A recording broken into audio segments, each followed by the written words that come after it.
Now, did you know that last week, an ex-Army veteran from California was arrested for driving to Detroit's largest mosque with a trunk full of explosives?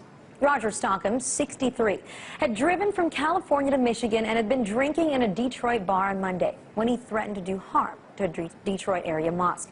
And a bar employee followed the man outside, wrote down his license plate, and called Detroit police. Police then found the man inside of his car outside the Islamic Center of America, where more than 500 members were gathered for a funeral.